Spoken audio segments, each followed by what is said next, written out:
you've already introduced me, Diana. My Twitter handle and email are there. If anyone would like to get in touch with me later, you're very welcome to. So I work in Dublin City University in Ireland. I'm involved in online education in DCU. So DCU is a dual mode university, and our online education offerings are currently marketed through the DCU Connected brand. So this is one of our marketing pieces, which I quite like, learn as fast as you like. We have about 1,200 online students and a large group of part-time faculty as well. So about 150 part-time faculty. But in this kind of scale of the university, it's a small amount because the university would have about 20,000 students.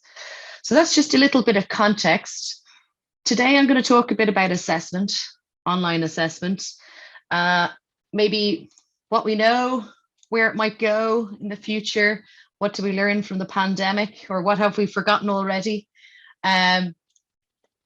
So that's the kind of plan for the next 15 minutes. If you want to ask me questions, please put them in the chat, or I'll take them at the end. But if you want to ask me as we go, that's absolutely fine. I don't mind. So I thought I'd kind of start off with some key assessment ideas, go back to first principles, and then move on to online and digital and e-assessment, whatever word you like. So I always go back to this quote from Hassan, that assessment drives learning. So how you've designed the assessment in a module or a program has a big effect on how the student engages with that material, that content, that learning. So assessment is very powerful. Key principles that come up all the time: validity, reliability, and fairness. And sometimes they come up in relation to online assessment as people questioning the validity, reliability, and fairness of those methods. Design is very important in both assessment and in education generally. But obviously, you know, a learning outcomes approach is very much the approach we take in Ireland. Marking and feedback are becoming increasingly of importance in terms of both research and practice, the impact of feedback on student learning, how students process feedback. There's some very interesting research underway there by David Carless and Naomi Winstone around feedback literacy as well. So students being actually able to understand how to take on board the feedback they're given. Other interesting kind of current ideas: that students should have multiple opportunities. There should be a combination of formative and summative. More and more we're hearing about kind of student agency in the process. So we call that a student as partners approach. So students might have input into the design of the assessment, the marking of the assessment, could be peer marking, could give students choice about assessment. So those are kind of key trends in Ireland at the moment. One thing that perennially comes up when you're talking about assessment is academic integrity. And again, many people who possibly don't view online assessment in a favorable light would say, oh, it's more open to, you know, plagiarism or cheating, etc. So we'll have a little think about that as well. I see a typo in my slide. I have requires of professional bodies, but one thing that's recently, which I found interesting, and I thought I'd just raise it as part of this presentation, was for the period of COVID, we essentially only had online assessment, so a combination of online exams and coursework. And actually that was working very well, but we actually were forced to introduce campus-based traditional exams last year for a small couple of cohorts of students because of the requirement of professional bodies. They would not take consider an online alternative assessment or an exam as meeting their requirements. So I thought that's interesting. You know, maybe this is something to watch, the requirements of professional bodies and the influence that has on the higher education assessment approaches. One other thing I've been thinking about a lot over the past couple of years, particularly in relation to the pandemic, is how campus-based exams are filled with ritual and tradition, from how we set out the tables to how we present the marks and all the systems and bureaucracy around that. And that how often online exams challenge those norms, rituals, and traditions. And something to be aware of as well is that different disciplines have different traditions. And I suppose the growth of online assessment is very linked to the growth of online education globally. So they are linked. And obviously, due to the pandemic, many different assessment approaches emerged, many of them due to need. This is a really nice diagram that I thought kind of captures a lot of the current ideas on assessment. This is by Ireland. In Ireland, we have this body called the National Forum for Teaching and Learning in Higher Education. And they had a really good theme on assessment for a couple of years. And this diagram kind of summarizes that project, which was a national project. But as I said, it captures a lot of the key ideas. And they talk a lot about the different types of assessment. So is it assessment of learning, as learning, or for learning? And I find that quite a useful way of thinking about it. And the examples are also quite nice there. But you can see also the role of decision making is quite interesting between the teacher and the student. And then again, high stakes and low stakes. You know, is it better to have one final exam, high stakes assessment, or multiple smaller bite-sized assessments? From a student point of view, I would imagine the smaller bite-sized approach. From an achievement point of view, the bite-sized approach also. But yet we still have this culture of high stakes exams in many higher education institutions. So trying to define online assessment is not as easy as it would appear. Not only are there many different terms, there are not many very good definitions.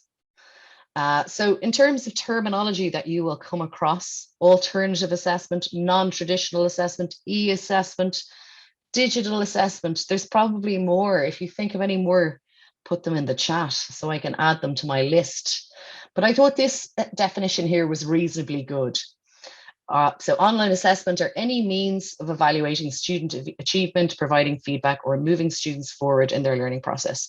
So that was from a very nice Canadian resource about online assessment. I have the reference in the reference slide if you're interested. So that's a pretty good definition. Things I was thinking about when I was thinking about online assessment that I thought it would be good to discuss. So the mode of assessment and the medium and the tools impact on the process.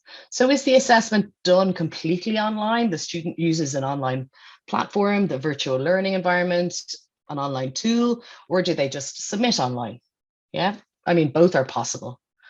What difference does online make to both the student learning experience, but also to the teacher's experience of marking, feedback, etc.? So, I mean, if you have thoughts on that, one thing that comes up from the teacher point of view is workload. One thing that comes up from the student point of view is stress. So we'll dig into those a bit more in a second. In terms of the literature, there's no significant difference in student achievement between online and face-to-face assessment. Nothing to write home about. Some benefits and challenges, which are interesting. The benefits: students get feedback in a variety of formats. That's very good for accessibility and inclusion. So the whole multiple means is very important. Ready feedback. So depending on the type of assessment, perhaps a short quiz, which can, you get instant feedback on that. Although on bigger pieces of assessment like a portfolio, that's not always possible. But for more automated approaches, certainly. So accessibility. Students have more agency over when, where, and how they do the assessment if it's online. Same with flexibility. Depending on your student type, I work with online adult students who are typically in their 30s with caring work responsibilities. So for them, flexibility is very important. So often we would do things like give them longer deadlines, windows for submission, so that they can work when it suits them. Because when we did a bit of research into when and how they work, our students work at very strange times of the day and night. You would see students working in the middle of the night, early in the morning, lunchtime, on their commute. So flexibility is really important. And as I mentioned, a students as partner approach. So students having involvement, agency over how they're assessed, and sometimes how they're marked also, or becoming part of the marking process through different peer marking approaches. Challenges and concerns that come up when talking about online assessment. Academic integrity always comes up. Teacher workload comes up quite often too. If you're doing quite a large assessment, for example, a portfolio, the marking workload involved in that certainly can be greater. So it's definitely something to consider if you are thinking about changing your assessment approaches. Is the workload achievable for both the teacher, but also for the student? Digital competencies for both the students and teachers. I mean, that's been quite a big theme over COVID. But for teachers, they've had to learn really, really fast if they weren't already digitally competent before COVID. And it's really stretched their skills. So, I mean, digital competency now is like a key educator skill. But for students too, some students, even though you have this digital natives myth, their digital skills are not maybe as good as we think. They may be very familiar with Snapchat, or I don't know, I'm trying to think of other apps that students are into, but actually using virtual learning environment or Microsoft Word or Google Docs, they may not have ever encountered it before. So we can't assume that they have the digital skills that we expect. Other things that came up a lot during the pandemic was bandwidth. So assignments or assessment that is lower bandwidth is more inclusive because of the unevenness of bandwidth around the world. But even in Ireland, where I live, which is, quite a developed country, there are places, around, particularly in the West, where it's a bit more rural, that broadband is a real challenge. And then also the digital divide, access to the right devices. Do you have a laptop? Do you have a quiet space to work? All of those things that we were thinking about. And a final challenge or concern is the ethics. Some of the ethical aspects of online assessment that people have been talking about recently. Surveillance comes up, proctoring, datafication as well. So, using infrastructure like VLEs and Zoom and other tools produces huge amounts of data about our students. And what are we doing with that data? So I asked that question. So academic integrity, as I said, it always comes up. Some colleagues in my university have been part of a very nice Erasmus funded project on academic integrity, and they designed this resource around designing assessment with academic integrity in mind. And I think it hits a lot of really interesting aspects. So a standards-based approach, you can see there. Information and to students about how to avoid academic integrity, but also what it is, because students are often very unclear about that. Update, edit assessments. The more context-bound the assessment, the harder it is to plagiarize. This resource here is from a very interesting Australian project. And I think the key thing on this slide that is use assessment types that students report they're less likely to outsource. So have a look at the types there. Reflection, oral presentation, individualized, completed in class. I mean, that's the old sit you down at a desk and watch you. But context bound, things that draw on students' experience, and assignments that involve application typically are much harder to plagiarize. One trend, obviously, that this slide mentions is the whole rise of contract cheating and shadow scholarship, and students buying assignments. And we are beginning to encounter that in my institution. Some interesting other types of online assessment. This is a resource that my colleagues have curated. The link is there, and I'll share the link to the slides in the chat now in a moment. It's a really good crowdsourced resource of many different examples of digital assessment. So here are some of the ones from their guide. So portfolio, wiki, asynchronous online debate using discussion boards, vlog, blog, podcast, group projects, video creation, reflective journal, peer assessment. And that is just a drop in the ocean, because there really are increasingly a wide range of different assessment types and different tools to support those. Another really nice resource is this one from UCL, so University College London. And they looked at different alternative or online assessment types. So you can see on the left, there are ones that are kind of versions of exams. And you can see there's a Moodle version there using Moodle Quiz and Stack. During the pandemic, we used a lot of Moodle Quiz.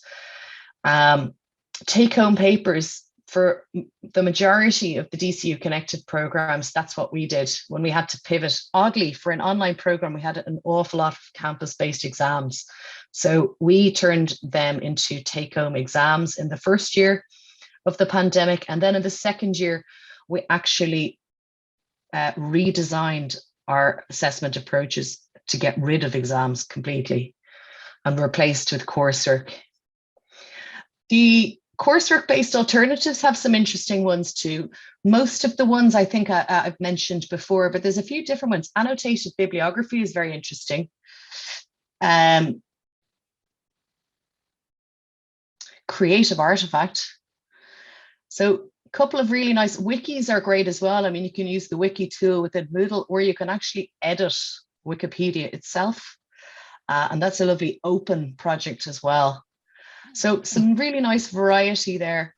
One thing I actually don't see there, which has started to be used in our university, is called an interactive oral, which is a bit like a Viva, but slightly different. One alternative or online assessment that I'm very interested in are ePortfolio, as is Lisa, he'll be on after me. So I did my PhD about ePortfolio, and since then I've done a lot of work together with a community organization called ePortfolio Ireland. So if you haven't heard of ePortfolio, what are they? There's a really long definition, but I'll just pick out some of the key words. So it's a way of bringing student work and achievement together over time. So it can be both academic and personal. I'll not read all of it, but you have a definition there if you want. That's some information about ePortfolio Ireland. We have a lot of resources on our website, which you're very happy to use. They're open access, Creative Commons licensed, and we hold events and stuff like that. Our most recent project is a special issue on ePortfolio in the IJTEL, or Irish Journal of Technology Enhanced Learning, which is also open access. And so we have 15, mainly Irish, but there's a couple of international examples as well. We have a Canadian and a German and somebody else, I can't remember from where, but 15 different research articles about ePortfolio. And a very nice editorial written by me and colleagues. So what about the pandemic? This quote here is from a recent piece of work, again, conducted by the Irish National Forum, saying that the pandemic caused an increased appetite to rethink traditional assessment practices. So I think in the short term, I completely agree, but I wonder about the long term. I mean, certainly I'm back today, I'm at home, but I'm certainly back sitting in my office, in lecture halls, in amongst a campus again, and I'm sure many of you are. And my question is, do we want to return to what we had before? For my institution, we're taking a more blended approach. We have some on-campus exams coming up in May. We have some online exams using, we've got a specially designed Moodle platform for exams, and we have coursework. So do we want to go back to this? And this is actually a picture of an exam hall in my institution. And bearing in mind the research around exams. So here's a very good study, Villarreal et al. 2020.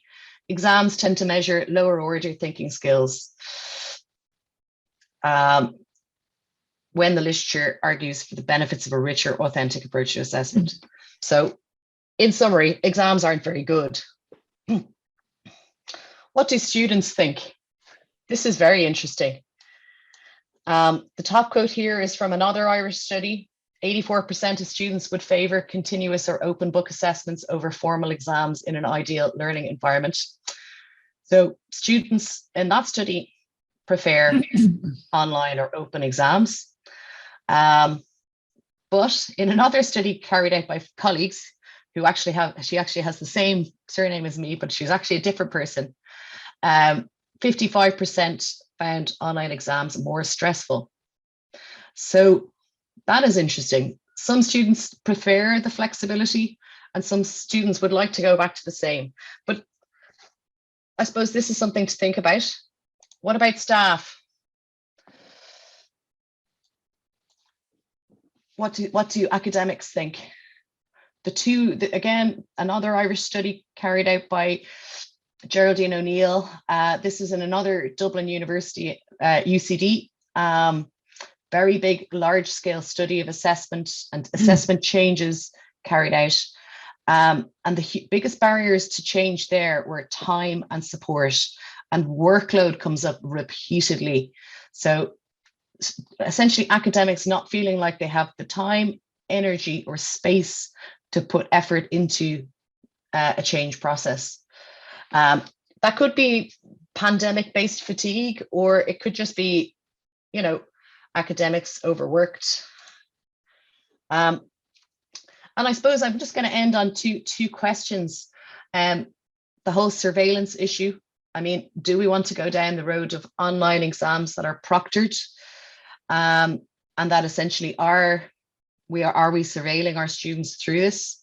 I've read some recent studies about how students feel when they're surveilled, and they feel a lot of discomfort. And finally, one thing I think we should think about while we're reconsidering in the post-pandemic world is the importance of empathy and care, and that we should consider this over efficiency and tradition. And lots and lots of references. Thank you.